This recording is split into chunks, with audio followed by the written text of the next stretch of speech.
Hi friends, welcome to our channel. இன்னைக்கு என்ன பார்க்க போறோம் ஒரு சூப்பரான silk saree ப்ளவுஸ் வந்து எப்படி ஸ்டிட்ச் பண்ணலாம் அப்படினு சொல்லிட்டு பார்க்கலாம் வாங்க.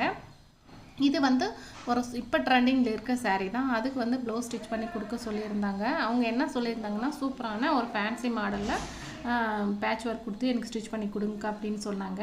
சரி ஓகேன்னு சொல்லிட்டு அவங்களுக்கு ரெகுலர் கஸ்டமர் தான். நான் என்னென்ன கேட்பேன்னு அவங்களுக்கு தெரியும். ப்ளவுஸ் கலர்ல லைனிங்கும் அதே மாதிரி சாரியோட கலரில் சில்க் காட்டன் கிளாத்தும் கொஞ்சம் எடுத்துகிட்டு வந்து தர சொல்லுவேன். நான் எப்போவுமே பேட்ச் ஒர்க் ஸ்டிச் பண்ணுறதா இருந்தால் அதே மாதிரி அவங்க சில்க் காட்டன் கிளாத்தும் எடுத்துகிட்டு வந்திருக்காங்க. அதே மாதிரி ரெண்டு கலரில் சில்க் காட்டன் க்ரீம் கலரும் ப்ரௌன் கலர்லேயும் சில்க் காட்டன் கிளாத் எடுத்துகிட்டு வந்திருக்காங்க. லைனிங் எடுத்துகிட்டு வந்திருக்காங்க. இது எல்லாமே ஒரு சூப்பரான ஒரு பேட்ச் ஒர்க் ஸ்டிச் பண்ணி கொடுக்கணும் அப்படின்னு சொல்லிட்டு இன்றைக்கி எடுத்திருக்கேன். இந்த ப்ளவுஸோட டிசைன் வந்து அடுத்த வீடியோவில் நான் கண்டிப்பாக போடுறேன். ஓகே ஃப்ரெண்ட்ஸ், இந்த வீடியோ பிடிச்சிருந்தா மறக்காம லைக் பண்ணுங்கள். பாய், தேங்க்யூ.